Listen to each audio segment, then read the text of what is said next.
Gen Z ini sangat aware sama yang namanya mental health gitu kan.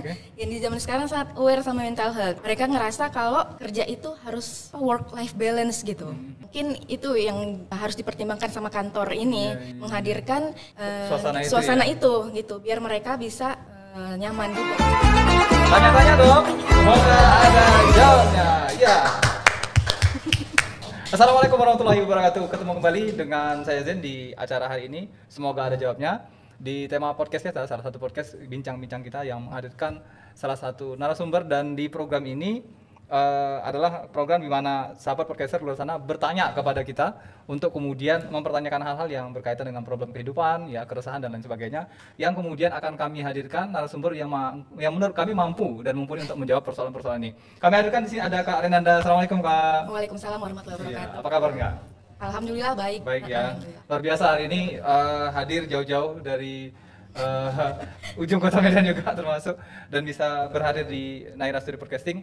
Harapannya kita bisa diskusi, dan diskusi ini memang problem yang banyak ya ditanyakan oleh beberapa orang, khususnya para pelaku usaha, dan memang hari ini ada satu dari sekian banyak pengusaha itu bertanya ya terkait dengan problem ini. Nah, problemnya hari ini kita masuk di episode ke-12 nih dengan temanya problematika Gen Z di dunia kerja. Ya, sudah sering diundang di podcast atau di beberapa channel mungkin? Alhamdulillah belum pernah, ini baru pertama kali. Pernah ya, dan hari ini ditemani sama tim ya. Tim luar biasa. Baik, kita langsung ke pertanyaan tentang pembahasan tentang Gen Z ini sendiri berkaitan dengan dunia kerja, dan kita memang sedikit banyak punya pengalaman personal ya terhadap problem ini.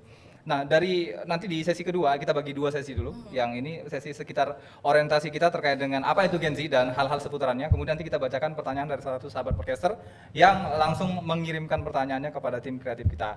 Baik, berbicara tentang Gen Z, kira-kira ini ruang lingkupnya seperti apa Kak? Mungkin bisa dijelaskan kepada sahabat podcaster supaya bisa tahu mungkin dari ring usia, perilaku dan sebagainya yang memang menjadi bagian dari ruang lingkup Gen Z itu sendiri. Ya sebatas yang saya tahu ya, Gen Z ini adalah generasi Z. Generasi Z itu mungkin saat ini usianya berpaut sekitar 20-an ke awal 30 tahunan gitu. Yang mana mereka ini sangat banyak terpapar oleh yang namanya media sosial. Terpapar ya, bukan virus COVID aja yang terpapar bukan virus COVID aja, tapi media sosial juga membuat dan sangat mempengaruhi Gen Z ini dalam gimana cara berpikirnya, gimana cara bertindaknya, berperilaku gitu. Ada yang bilang katakan tahun 97 ke 2000-an gitu ya. 2000 benar ya? Jadi karena mereka banyak terpapar dengan media sosial ini, mungkin banyak standar-standar kehidupan yang tinggi gitu yang mereka lihat di media sosial, sehingga itu mempengaruhi banget gitu dari gimana mereka bersikap gitu ya. Kayak di dunia kerja juga gitu kan, mereka banyak asisten saya itu kebetulan Gen Z. Jadi saya sebelum kesini saya cerita-cerita dulu sama dia, pingin tahu gimana teman-temannya, gimana pola pikir mereka gitu. Dan ternyata yang dibilang di bahasan kita tadi itu benar, bahwa Gen Z itu mereka cari kerja yang sesuai dengan passionnya gitu. Passionnya. Oh berarti ART juga bagian dari passion kali ya? Ada, iya.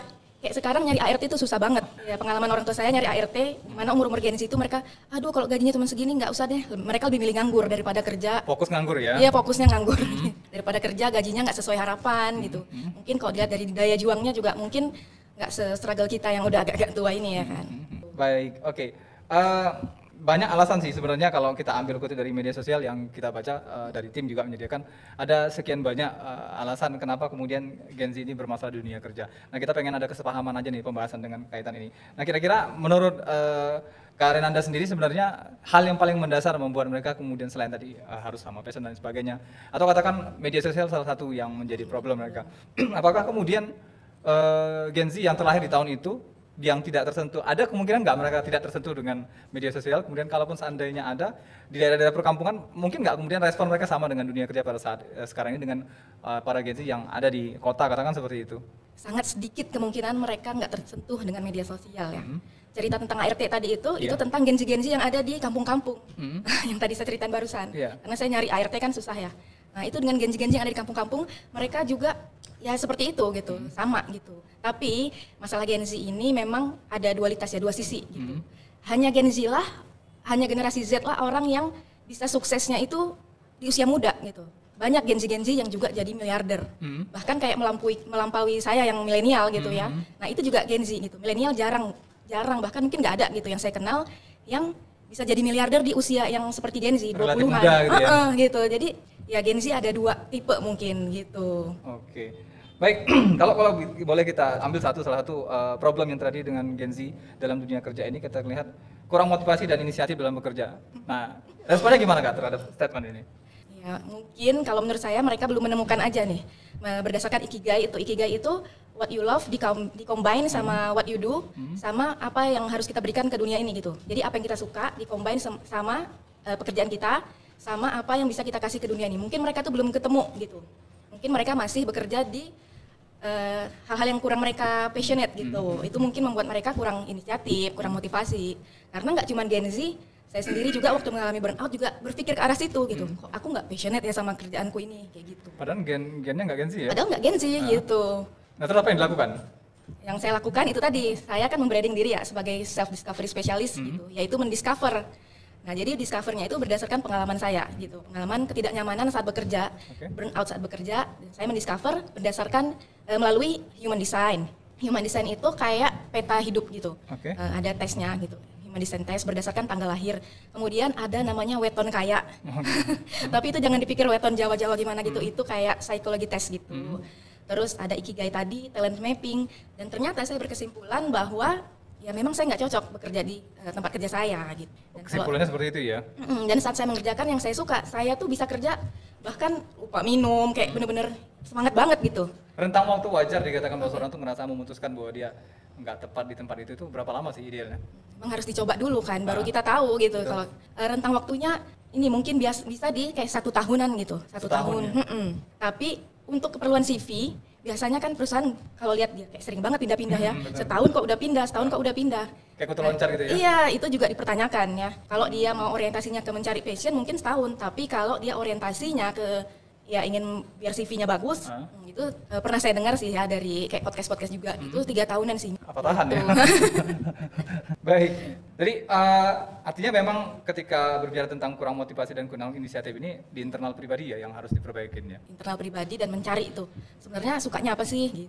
Artinya sebelum seorang memutuskan untuk bekerja, dia harus tahu yang dia suka apa, dan kan nggak selalu juga di mana info loker itu selalu sesuai dengan apa yang kita inginkan. Ini kan problem lagi nih, gimana menyikapinya? Nah, jadi gini, menyikapi ketidaksesuaian ya, loker gitu. Lokernya misalnya minta apa, ya udah sebenarnya jangan dilamar aja gitu. Sesimpel itu. Fokus lagi nganggur berarti ya?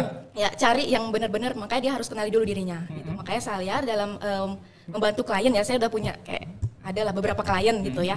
Saya suruh mereka nih untuk tes, untuk testing di human design, dan dari mereka memberikan hasil tesnya sama saya. Nah dari situ saya bisa kasih masukan. Gitu. Kamu tuh cocoknya kerja di sini, kamu cocoknya usaha ini gitu. Baik. Gitu. Berarti ini personnya ini adalah seorang Gen Z, berkatakan seperti itu? Enggak juga, justru di usia 30 tahunan yang kayak mau, kok aku nggak senang lagi ya kerja, nggak nyaman lagi. Gitu. Ada Gen Z ada. Bisnis owner ada nggak sih yang curhat terkait dengan keluhan terhadap perekrutan basically seorang Gen Z gitu, katakan seperti itu? Kalau di business owner memang belum ada. Belum ada ya? Rata-rata masih yang pekerjanya. Belum ada ya? Belum ada. Tapi saya sendiri kan punya usaha ya, usaha persewaan. Kalian promosi boleh? Jadi usaha sewa perlengkapan bayi dan mainan anak-anak. Namanya Matin Toys Rental gitu. Dan saya banyak memperkerjakan Gen Z. Banyak ya? Nggak banyak lah, masih ya karyawannya di bawah 5 sih. Lebih dari satu lah. Jadi mereka nyaman gitu, mereka nyaman. Beda saat saya memperkerjakan milenial, saya harus ngasih tahu, kamu kerjanya A, B, C ya, kamu harus A, B, harus detail gitu ngasih taunya.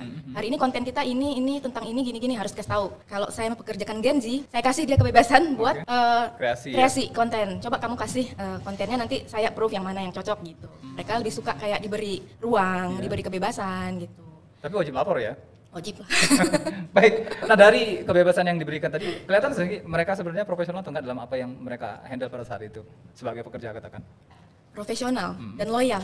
Saya juga heran gitu, kenapa kok Gen Z, karena saya jarang banget ketemu Gen Z yang kayak yang di situ, orang motivasi dan inisiatif gitu. Ya mungkin saya yang rekrut yang baik mungkin gitu ya.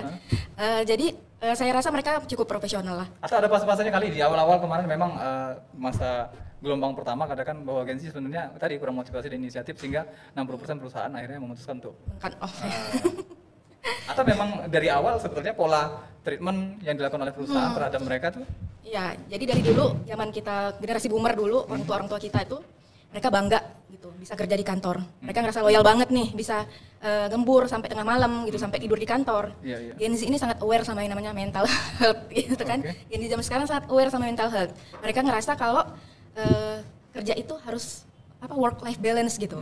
Mungkin itu yang harus dipertimbangkan sama kantor ini, menghadirkan suasana itu gitu, biar mereka bisa nyaman juga. Berarti kalau saya bilang nyunah banget ini Gen Z-nya kalau gitu. Nyunah. Kenapa tuh?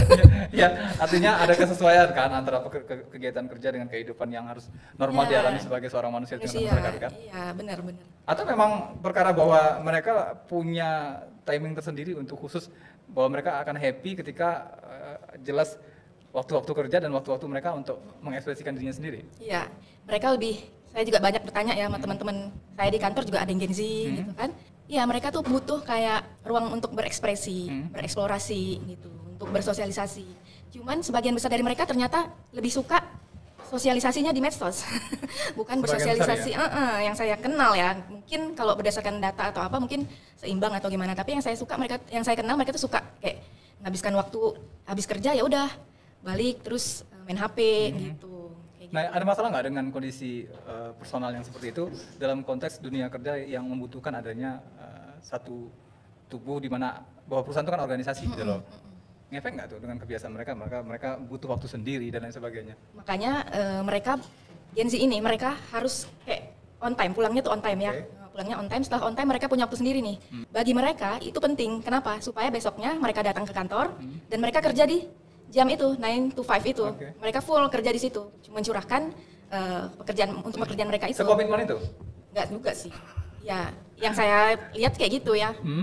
Tapi dari presentasi, benar nggak sih bahwa itu bentuk sebuah komitmen mereka terhadap dunia kerja sehingga kemudian waktu yang dibatasi dengan cukup tajam itu memang menggambarkan bahwa mereka berkomitmen besok gitu bahwa mereka akan datang dan memenuhi ketentuan itu. Nah, kalau itu balik ke personal masing-masing ya.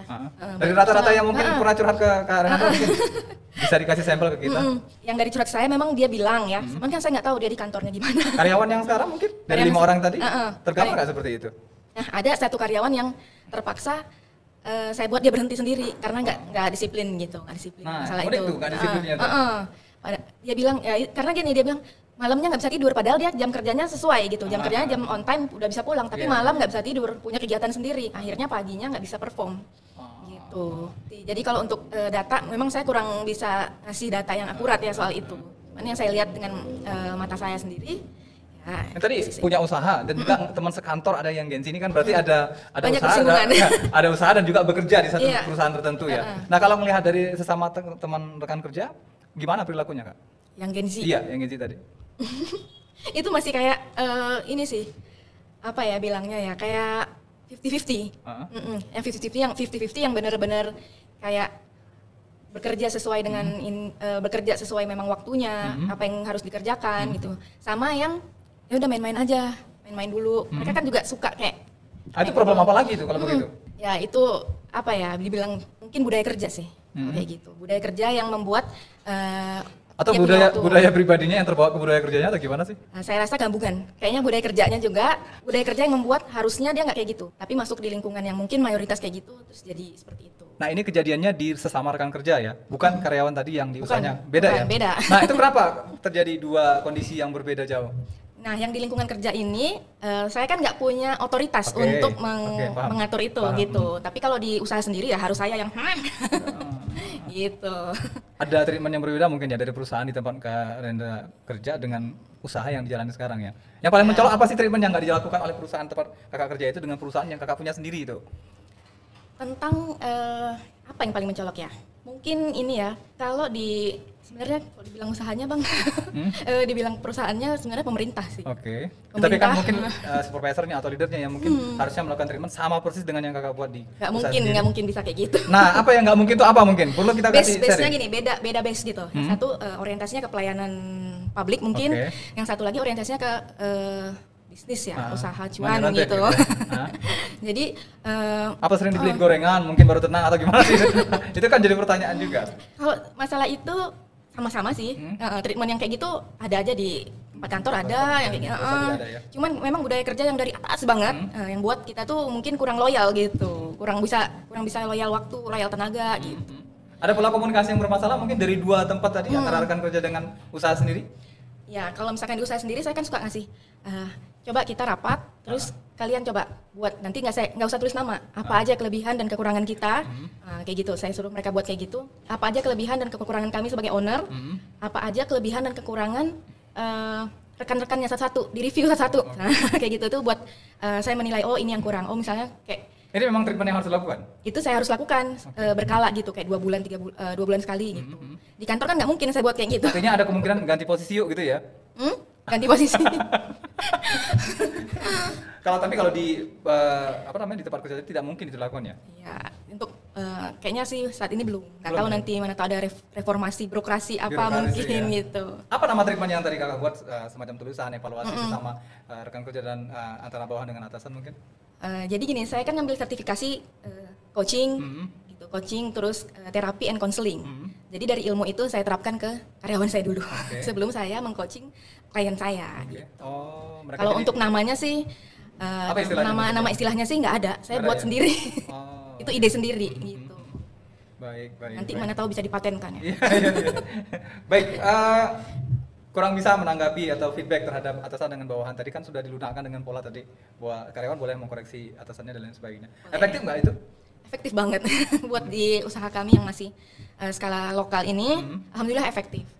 Kami jadi tahu, oh iya kan tempatnya kurang, udah sempit nih rumah kita. Kan kita jadi tahu ya, oh iya kita harus segera cari tempat nih buat memperbesar dan memperbaik usaha kita juga gitu. Oke, apa satu hal yang di request dari tim yang bentuk evaluasi terhadap atasan yang itu kayaknya nggak mungkin dilakukan, diubah atau diimprove sesuai dengan apa yang dikoreksi oleh tim dari Gen Z tadi? Alhamdulillah saat ini alhamdulillah masih bisa kami jalankan, cuman masih butuh waktu.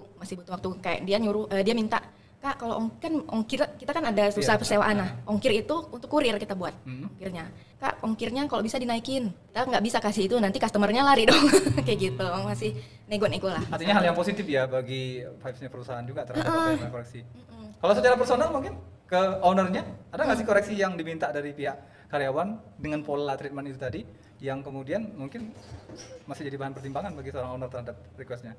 Alhamdulillah belum ada sih yang bisa yang gimana-gimana banget, masih bisa di-handle semua. Oke, bahwa tadi kita katakan based on-nya Gen Z terpaut pada perkara passion terhadap pekerjaannya.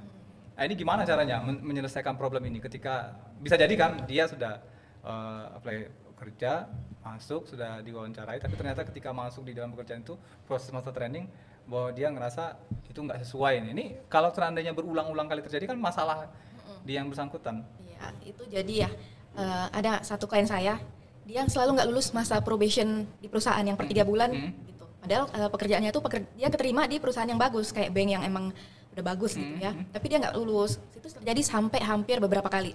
Kemudian dia datang ke saya, coaching dan kemudian saya kasih saran dia untuk mengenal diri. Itu balik lagi ke situ. Mengenal dulu dirinya. Dia tuh kenapa? Termasuk kalau kita tahu di teknik psikologi namanya Johari Windows gitu, kita cari tahu tuh apa kelebihan dan kekurangan kita yang kita tahu dan juga apa kelebihan dan kekurangan kita yang kita tuh nggak tahu. Alias kita harus nanya tuh sama atasan. Saya sarankan dia tanya ke atasan yang lama. Kenapa saya nggak lulus? Untuk jadi bahan belajar saya di kemudian hari, apa hal yang bisa saya perbaiki, kayak gitu. Walaupun itu mungkin sebatas kata-kata perpisahan aja ya. Iya. Tapi setidaknya dia tahu, dengan mengetahui itu kan dia tahu apa yang harus diperbaiki. Kalau dia mau, gitu. Tapi itu mental orang-orang Gen milenial sih, saya bukan Gen Z saya. Gen Z kayaknya nggak kayak gitu ya. Tapi dia Gen Z sih. Saya nggak. Dilakukan nggak sih treatment yang diinstruksikan tadi? Nah kalau ini belum sampai ke coaching selanjutnya, kan kita coaching ada sampai 3 kali ya. Dia belum sampai ke tahap yang selanjutnya, belum setoran tugas istilahnya. Gitu. Kalau dia setoran, mungkin akan bisa kita pelajari feedback lebih lanjut apa yang bisa kita kasih gitu kan. Seberapa banyak sih sekarang ini kan trennya Gen Z itu mencari sebuah lembaga konsultasi kan terkait dengan problem yang dihadapi. Kalau saya mungkin memprediksi 3 atau 5 tahun ke depan justru corporate nih yang mendatangkan atau membutuhkan tenaga konsultan ini. Nah, ini sekarang kan unik nih. Kak Renanda didatangi oleh Gen Z yang curhat. Nah, mungkin bisa dikasih gambar sejak kapan trennya mulai rame untuk mereka. Ini kan bagian dari orang dimana nyadar ya terhadap problem yang dihadapi secara pribadi kan. Dan kesadaran itu kayaknya unik loh. Karena kita ngerasa bahwa sepengamatan saya Gen Z itu kayaknya di ranah pada tidak punya orientasi untuk sadar bahwa ini problem, ini masalah gitu. Sehingga akhirnya kan problem itu dicari solusinya apa gitu. Jadi memang ya mereka memang pada awalnya ya nggak sadar gitu, self awareness-nya memang agak kurang gitu kan. Tapi belakangan ini saya lihat mulai banyak berhubungan juga dengan gimana di medsos itu banyak bermunculan tentang hipnoterapi. Saya juga certified hipnoterapi. Kemudian gimana konten-konten tentang mental health itu membawa mereka kayak mendiagnosa sendiri. Kayaknya nih aku deh gitu. Iya nih aku banget nih, kayaknya aku kurang healing gitu kan. Aduh aku burn out nih, gimana dong solusinya gitu. Gimana Kak? Aku burn out gitu. Apa yang harus aku lakuin? Dan rata-rata yang buat mereka burn out itu sebenarnya selain budaya perusahaan, teman-temannya. Mereka ngerasa kayak temannya toksik gitu. Itu yang membuat kayak nggak betah. Bukannya circle-nya juga adalah orang-orang yang berasal dari Gen Z juga? Iya. Dan mereka, saya kasih tahu sama klien saya gitu kan, kamu tuh menarik orang-orang yang sefrekuensi sama kamu loh gitu. Jadi kalau kamu nggak cocok sama dia, nggak usah dipaksa kamu masuk sama dia. Ya udah kamu sebatas profesional aja, nggak usah. Dia tuh pinginnya kayak masuk, kayak ingin bergaul, ingin deket, ingin kemana-mana bareng. Mereka tuh ada intensi buat kesana gitu. Tapi saya sarankan nggak usah. Untuk teman kantor, rekan kerja, itu ya sebatas hubungan profesional aja. Kalau mau pekerjaan yang kayak bisa menganggap seperti keluarga, itu mungkin di skala perusahaan kecil lah, kayak perusahaan saya gitu. Itu nggak apa-apa. Tapi kalau untuk perusahaan yang kayak besar-besar, itu someday bisa dijadikan senjata gitu. Apa yang kamu curhatin ke dia, bisa dijadikan senjata buat nusuk gitu. Jadi kayaknya nggak usah terlalu deket gitu. Iya. Tapi ada kemungkinan nggak sih Kak, kondisinya berbalik bahwa yang bersangkutan ini justru kondisinya ingin menularkan virus yang sama kepada teman kerja yang sefrekuensi dengan dia gitu. Iya. Mungkin nggak itu? Mungkin banget itu. Dia mungkin aja ngasih dampak buruk gitu kan ke rekan kerjanya gitu. Kalau satu males-malesan sebenarnya kan yang lain juga ketularan ya? Gitu. Makanya ya sebenarnya kalau siapa tuh yang terkenal itu? Nikola Tesla. Siapa sih yang punya Tesla itu? Siapa? Elon Musk. Kalau ada yang rusak di situ, kalau ada pribadi yang gak cocok sama dia langsung cut off di situ. Kalau ada yang toksik langsung di cut off sama dia. Gitu. Karena kenapa? Dari satu itu dia menularkan hal yang buruk ke yang lain. Ya karena kan bisa jadi katakan tadi salah satu karyawan katakan Gen Z yang dia memang nggak cocok, nggak passionnya di situ, vibesnya nggak cocok. Tapi justru bukan dia mundur dalam arti untuk yang lanjut, tapi justru menaburkan habit yang negatif nih ke yang lain. Ini kan problem kan? Iya. Nah ini gimana menyikapi yang bersangkutan supaya kemudian paling tidak ketika memang nggak passionnya di situ udah gitu loh. Mau diputus aja gitu. Enggak, maksudnya kan jangan rusak iklim yang ada tapi justru berpindah aja ke mungkin ke bagian lain atau perusahaan lain yang memang passionnya ketemu gitu loh. Sebenarnya masalah komunikasi ya antara HRD-nya sama si Gen Z-nya tadi gitu. Kalau dia bisa si HRD-nya bisa kayak ngomong sama si orang ini, kamu kayak gini-gini loh, kata teman-teman kamu gini loh gitu. Mungkin bisa dia antara dia merubah diri atau dia tes dulu nih pindah ke bagian lain. Kalau enggak ya mungkin terpaksa perusahaan itu ngambil langkah untuk memecat tadi seperti yang di gitu. Karena itu bahaya banget emang memilih circle, memilih karyawan itu memang bahaya banget kalau nggak cocok sama value-nya perusahaan. Gitu. Ya, gimana mereka mau memahami value-nya itu, Kak? Supaya mereka terorientasi lah dengan perkara itu. Sementara kan mereka sendiri aja menyelesaikan problem mereka sendiri secara pribadi, sadar akan dirinya juga sulit kan? Makanya itu bukan tugas Gen Z-nya, itu tugas leadernya untuk mengetahui ada yang salah nggak sama ada di bawah-bawah. Gitu. Untuk di awal-awal kalau katakan masalah interview, bisa nggak sih dideteksi perkara-perkara seperti ini? Bisa, dari interview, biasa kan perusahaan yang gede itu mereka ada yang namanya psikotes kayak gitu. Itu bisa melihat seberapa daya tahan, kayak dulu, zaman saya dulu tes tuh tes koran ya, tes koran yang hitung sampai berapa banyak itu buat tahu gimana daya tahan kerja dia gitu. Kalau dia stabil, dia nggak perlu yang ini sampai selesai terus yang ini turun. Tapi dia gimana stabil, tetap di angka itu stop, kita balik ke lembar berikutnya gitu-gitu. Itu ada tesnya dan bisa diketahui. Tapi kan ini kan sudah masif ya, tadi lihat tahunnya sudah ketahuan tuh kan, sudah ketahuan tahun berapa kelahirannya. Ya apakah kemudian ada varian beda nih, ibarat virus varian yang beda dari kebiasaan itu, dan apakah memang harus melakukan tes itu juga gitu loh? Varian beda maksudnya gimana nih? Ya dari kelangkaan lah Gen Z yang modelnya tadi seperti itu kan kita jumpai dari sekian banyak, ternyata ada yang unik nih Gen Z-nya gitu loh. Mungkin nggak sih? Mungkin di tes dia nggak terdeteksi ternyata pada saat diterima dia orangnya begini gitu. Itu mungkin aja. Mungkin ya? Terjadi. Gitu. Baik.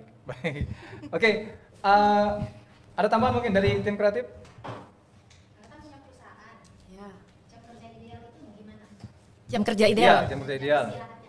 Jam istirahat yang ideal dan jam kerja ideal. Dalam satu hari kami masuk mulai dari jam 8:30 sampai jam 5 sore. Tapi karyawan saya suruh untuk mulai balaskan admin, ada yang admin, mulai balas WA di jam 8 pagi. Artinya tuh masih di rumah. Overtime ya?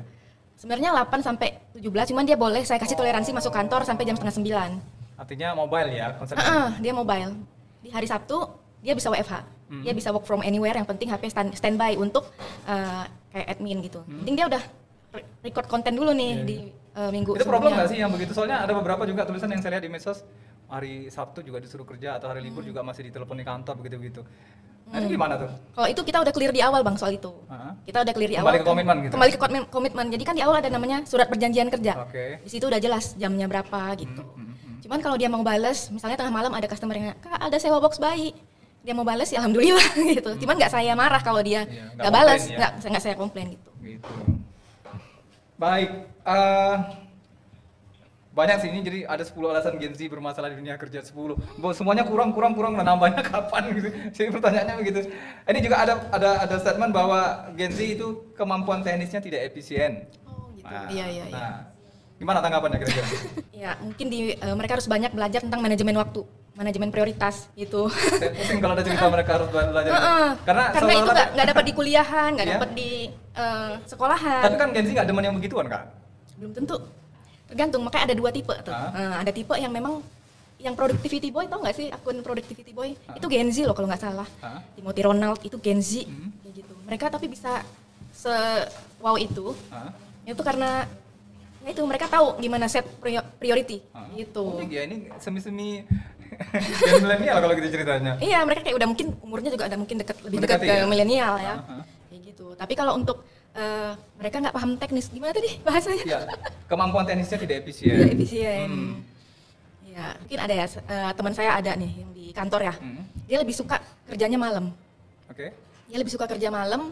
Jadi di pagi sampai sore dia tuh suka ya udah santai dulu. Nanti begitu sore baru dia buka laptop, baru dia bekerja gitu. Ya perusahaan kan nggak mau tahu. Yang penting kan kita jam 5 udah pulang, nggak mau tahu tuh masalah overtime, masalah apa. Yang penting tugas beres gitu. Seberkomitmen itu Gen Z ya? Saya masih meragukan itu problemnya itu. Iya, itu kalau dia bisa ngeberesin kan. Tapi itu kan masalahnya di waktu. Masa iya kita produktif di malam hari? Kita kan didesain bukan burung hantu. Kita kan didesain untuk aktifnya di jam segini gitu. Tadi pagi ke sore. Satu yang di karot tadi ya, karena permasalahan ternyata dikasih waktu ini malam justru main gitu. Dan itu ngaruh ke yang lain. Jadi temannya, ngapain aku rajin, dia aja nggak kena marah gitu kan. Oke. Baik, tidak bisa berbaur dengan budaya perusahaan. Ya itu tadi yang saya bahas. Mereka kurang cocok sama budaya perusahaan. Either perusahaannya itu harus membuat budaya yang nyaman untuk Gen Z gitu. Atau mereka butuh budaya Jawa kali ya. Atau Batak gitu kan, kita di Medan ya. Gitu. Itu ya kalau bisa sih ambil tengahnya ya. Apa sih pandangan Gen Z terkait dengan budaya kerja ini sebetulnya? Itu tadi, mereka tuh butuh tempat kerja yang bisa memberikan ruang yang bebas, untuk mereka berkontribusi gitu. Dengan mereka ngerasa kayak aku meaningful loh di sini, aku dibutuhkan, aku bermakna loh di sini. Kemudian ya yang mereka juga bisa work life balance, nggak stres gitu. Mereka tuh ngarepinnya yang kayak gitu sebenarnya. Nah, perusahaan ini mulai nih, karena kan nanti mereka akan kekurangan orang kerja. Ibaratnya yang boomer akan pensiun, yang milenial akan jadi tua. Siapa dong yang bisa diharap kalau nggak si Gen Z ini yang nanti akan mengisi posisi-posisi di perusahaan? Atau di cloning dulu gitu. Kalau bisa sih kayak gitu. Jadi kalau misalkan Gen Z ini kita bisa maksimalin, kita bisa ngasih budaya kerja yang bisa cocok fit gitu dengan mereka, mungkin akan terjalin kerjasama yang baik. Kasih tipsnya dulu, budaya kerja yang gimana yang itu tadi yang bisa kasih mereka ruang, bisa kasih mereka keseimbangan hidup, bisa kasih mereka tempat untuk ya mungkin mengaktualisasi diri gitu. Terus sekarang lagi ada tren konten karyawan, tau nggak? Tren konten karyawan, belum tahu. Jadi kayak karyawan di perusahaan disuruh konten nih sama perusahaannya. Jadi kayak a day in my life edisi udah corporate gitu. Gitu. A day in my life edisi karyawan skincare gitu kan, karyawan di itu. Jadi mereka disuruh konten juga. Tapi kan konten kemudian berkaitan dengan editing dan lain sebagainya ini kan pembuatan video-video pendek segala macam itu kan sebetulnya memang bagian dari ruang lingkup dan kehidupan mereka kan. Artinya nggak terlalu jauh antara apa yang menjadi jati dirinya mereka dengan apa yang ditugaskan tadi gitu loh. Malah mereka asik jalaninnya kan. Mereka bisa bisa dianggap nih, aku bisa jadi selebgram sekalian di sini gitu. Ya, apakah itu memang menjadi solusi atau apakah hanya itu peluang kerja bagi Gen Z? Itu yang jadi pertanyaan saya. Peluang kerja ya. Sebenarnya nggak juga sih. Dunia tetap butuh, kalau mereka nggak mau digantikan sama AI, mereka harus survive. Nah itu kesadaran lagi permasalahannya. Masalahnya nggak semuanya sadar kan, kayak gitu. Jadi gimana caranya sekarang kita banyak-banyak nge-info ini ke Gen Z. Ayo dong sadar, gitu.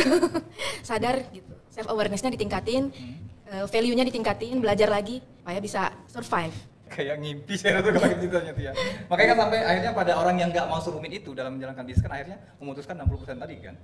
Ya. Benar kan? Tapi apakah solusi kayak nge-hire orang yang udah lebih tua dan mungkin kurang seproduktif Gen Z? Mungkin Gen Z kan belum nikah nih usia segini. Sementara mungkin milenial yang sambil ngurus anak, yang sambil yang sambil itu gitu. Jadi sebenarnya cari win-win solusinya gimana, itu sih solusinya gitu. Benar.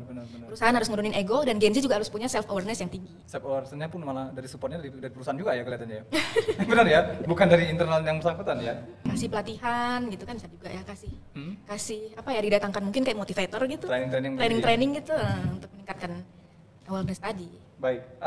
Pernah ngalami nggak tim di usaha yang dijalankan tuh ada kesulitan bekerja tim antara satu dengan yang lain? Ya pernah. Pernah banget. Iya. Biasa ya apa ya, kurang komunikasi, banyaknya kayak kurang komunikasi antara si A sama si B gitu, bagian A sama bagian B gitu. Padahal mereka tuh sebenarnya kan masih kecil, mereka tuh sebenarnya harusnya saling bertautan. Jumlah di bawah. Jumlah 5, harusnya komunikasi gampang dong gitu kan. Tapi bukan yang sekarang ya, yang dulu. Jadi berantem tuh saya dari dalam kok dengarnya sih berantem aja nih orang-orang ini. Kenapa ini? Ternyata karena masalah di komunikasi gitu. Oke, langsung kita masuk ke pertanyaan aja ya. Ya, sudah lumayan waktunya. Kita masuk ke pertanyaan dari salah satu sahabat podcaster kita yang mengirimkan pertanyaannya. Ini inisialnya Y ya. Assalamualaikum warahmatullahi wabarakatuh. Saya Y dari Serdang Brage. Saya mau cerita tentang anak saya yang sampai saat ini masih menganggur. Sekalinya bekerja dia nggak bisa bertahan lama di satu kantor. Setiap kali saya tanya, dia selalu beralasan bosan dan tidak suka dengan suasana dan peraturan di kantor. Apa yang bisa saya lakukan sebagai orang tua? Ditambah lagi, hampir setiap diskusi kami berakhir dengan pertengkaran. Boleh jawab mungkin? Silakan Kak Renda. Boleh. Jadi gini, kita ini kan hidup, ada teori, saya buat sendiri teorinya, teori bawang. Nah, teori bawang, jadi kita itu hidup, kita tuh ada di tengah-tengah sini. Tengah-tengah. Nah, kita tuh kayak dilapisin sama yang namanya, misalnya tuntutan orang tua untuk kerja gitu ya, tuntutan orang tua untuk kerja. Kalau kita kupas lagi nih bawangnya, ada lagi yang lapisin. Tuntutan untuk selalu happy di sosmed gitu. Kita buka lagi tuntutan temen, tuntutan ini, pekerjaan, atasan dan lain sebagainya gitu. Jadi kita tuh kayak terpekup gitu. Kita nggak punya jati diri terkungkung. Kita nggak tahu diri kita tuh maunya apa, seperti apa. Apalagi orang tua yang zaman dulu itu mereka kurang aware sama yang namanya tes kepribadian. Tes psikologi, tes untuk mengetahui apa sih bakat minat anaknya gitu. Jadi saran saya, Bapak atau Ibu Y ini bisa untuk menggali dulu, memetakan dulu potensi si anak ini apa. Ikut yang namanya kayak tes Stephen mungkin, kayak gitu, Stephen, atau tes talent mapping, bakat minat, untuk mengetahui dia tuh minatnya apa, kan nanti diurutin tuh dari berapa gitu, apa yang paling dia minati, potensinya ada di mana.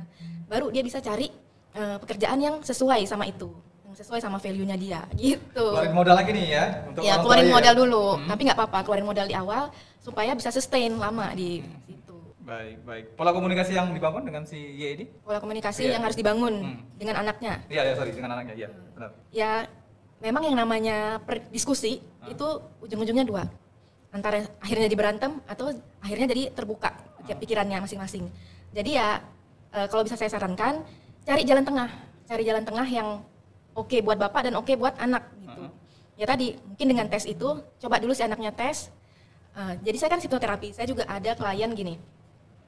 Dia di hipnoterapi datang karena alasannya kayak gitu. Saya dimarahin terus gitu.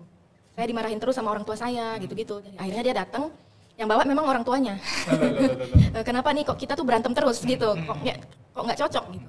Ternyata setelah saya gali lebih dalam, ternyata dia orang tuanya suka banding-bandingin dan itu masuk ke alam bawah sadar dia. Jadi dia ngerasa dia tuh nggak pernah capable ngelakuin A, B, C, D, E, apapun karena selalu kayak diprotesin terus apa yang dia buat itu salah, harusnya gini, nggak kayak gitu caranya gitu. Selalu dikomplain terus dibandingin sama si itu, masa udah jadi ini, kamu usia segini belum jadi apa-apa, kayak gitu. Tekanan, dia tertekan dan akhirnya tuh kayak berantem mulu kalau ketemu gitu. Baik, mudah-mudahan siapa ya? Ya ini bapaknya atau ibunya sih? Bapak atau ibunya dari Serdang Brage, mudah-mudahan bisa terjawab ya pertanyaan tadi. Amin. Memang ini kayaknya lagi rame-ramenya requestan curhatnya seorang orang tua kepada orang tua Gen Z ya. Nah, jadi kalau ada hal-hal yang ingin didiskusikan ya, baik itu Gen Z-nya sendiri maupun orang tuanya, bolehlah menghubungi Kak Renanda ya. Kemana nih? Coba kasih tahu dulu ke teman-teman di podcast. Ya, ya, jadi bisa ke Instagram saya Renanda Hairuna, @renanda-hairuna, kemudian klik link yang ada di bio. Nah, di situ bisa ada pilihannya coaching one on one. Nanti dipilih aja di situ. Itu nggak mahal karena masih baru. Baik, sampai dengan ini mulai kapan buka prakteknya nih, katakan seperti itu? Mulainya masih baru ya, masih baru. Jadi kayak di hitungan bulan tahun mungkin? Masih bulan ya, masih bulan. Oke. Saya juga saya tahu podcast ini dari akunnya Bang Riza. Dulu saya juga sempat food vlogger sebelum menemukan jati diri itu. Saya nyoba ini, nyoba itu, semua dicoba. Dengan Stephen nggak cukup ya? Nggak cukup. Nggak cukup ya? Nggak cukup. Yakin ya? Karena kan kalau saya di Human Design namanya tuh manifesting generator. Nah, itu orang yang memang harus nyoba segala macam, terus nanti dia yang putuskan sendiri. Kayaknya ini cocok deh, kayaknya ini enggak deh gitu. Terus nanti dia mau coba ini lagi, mau coba itu lagi gitu. Saya juga baru tahu gitu. Oh, saya orangnya kayak gini ya. Ternyata di Human Design itu terjawab gitu. Terjawab banget problemnya. Itu Human Design itu salah satu tes yang emang menjawab banyak pertanyaan di kepala saya waktu itu gitu. Itu levelnya di atas dari Stephen berarti? Enggak. Sama sih. Sama ya? Sama sih. Tapi spesifiknya beda ya? Spesifiknya beda. Harganya juga sekitar mirip-mirip sih. Di Medan sudah ada? Itu biasa ya online, bisa cari di Linkit, Strip, ada siapa ya, lupa lagi namanya. Pokoknya tuh cari aja tes Human Design, itu nanti kita masukin tanggal lahirnya, nanti keluar tuh data-datanya. Tapi untuk mendapatkan hasil tes kita harus ke readernya Human Design, mereka ada sertifikasinya. Itu apa yang di kalau Stephen kan pakai sidik jari kan? Stephen pakai sidik jari, ini pakai tanggal lahir sama jam lahir, sama tempat lahir. Dan itu kayak udah dipetakan gitu. Nah, akurasinya dibanding dengan Stephen persentasenya berapa persen?